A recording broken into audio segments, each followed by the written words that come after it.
আসসালামু আলাইকুম। Hello everyone, welcome back to my channel. This is Marjia daily blog থেকে বলছি। কেমন আছেন সবাই? আশা করি সবাই ভালো আছেন। আমিও আল্লাহর রহমতে অনেক ভালো আছি। তো প্রতিদিনের মতো আজকে একটি নতুন রেসিপি নিয়ে চলে আসলাম আপনাদের মাঝে। আজকে আমি বানাবো খুবই মজাদার একটা ভর্তা। ভর্তা তো কম বেশি সবাই খেতে ভীষণ পছন্দ করেন।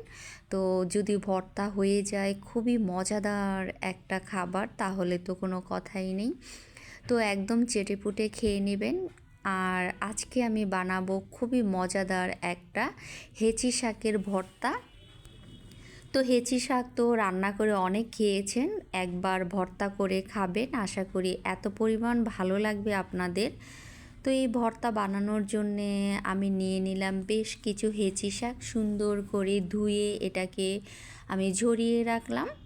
তার জন্য নিয়ে নিলাম 2টা বড় সাইজের পেঁয়াজ, তারপরে হচ্ছে 5টা রসুনের কোয়া, বেশ কিছু কাঁচামরিচ, তার সাথে নিয়ে নিলাম শুকনো মরিচ। তো আপনারা ঝালটা আপনাদের পছন্দ অনুযায়ী নিয়ে নেবেন।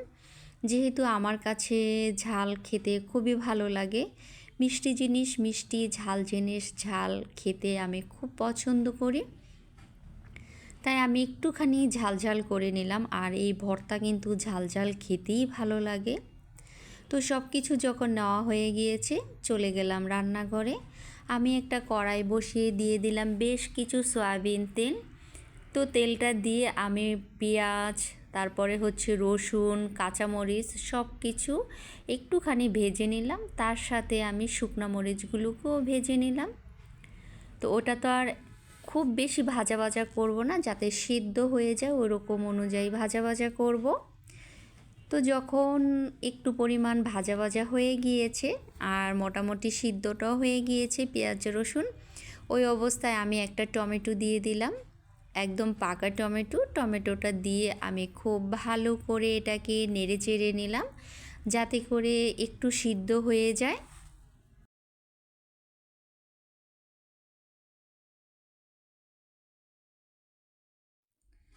তো সিদ্ধ হয়ে যাওয়া পর্যন্ত অপেক্ষা করব। তারপর আমি নেড়ে চেড়ে নিলাম। যখন সিদ্ধ হয়ে গিয়েছে ওই অবস্থায় আমি হেঁচি শাকগুলো দিয়ে দিলাম।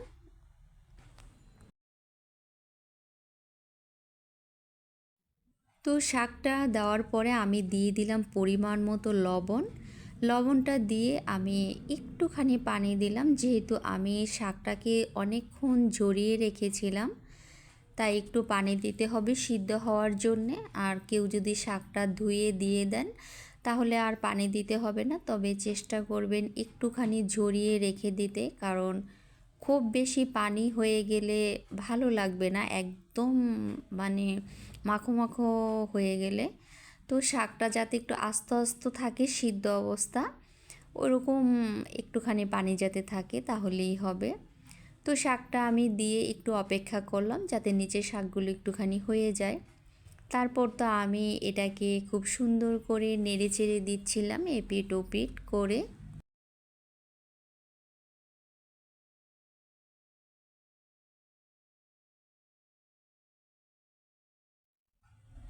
আর সিদ্ধ হওয়া পর্যন্ত, পানি শুকিয়ে যাওয়া পর্যন্ত আমি অপেক্ষা করব। আর এর মধ্যে কিন্তু আমি কয়েকবারই এটাকে নেড়ে চেড়ে দিচ্ছিলাম যাতে করে শাকটা সিদ্ধ হয়ে যায়।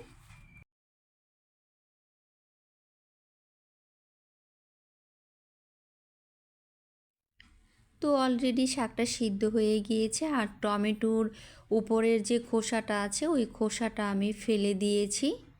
তারপরে আমি শাকটাকে একদম ভাজা করে ফেলবো, মানে যাতে তেলটা থাকে, সম্পূর্ণ পানিটা টেনে নেব।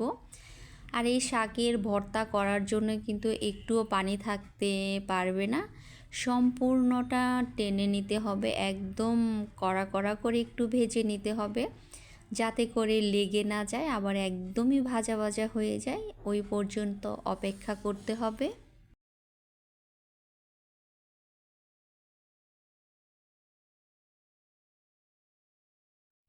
তো আমার কাছে মনে হয়েছে আমি একটু লবণটা কম দিয়েছি হয়তো, তো আমি আরেকটু লবণ দিয়ে দিলাম যাতে করে খুব সুন্দর করে শাকের সাথে লবণটা হয়ে যায়, আমার এক্সট্রাভাবে আর লবণ দিতে না হয়।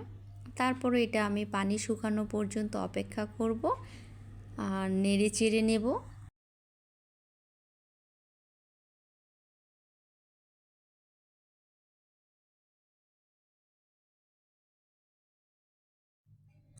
তো ফাইনালি শাকটা হয়ে গিয়েছে আর পানিটা একদমই শুকিয়ে গিয়েছে। আমি খুব সুন্দর করে ভাজা ভাজা করে নিলাম।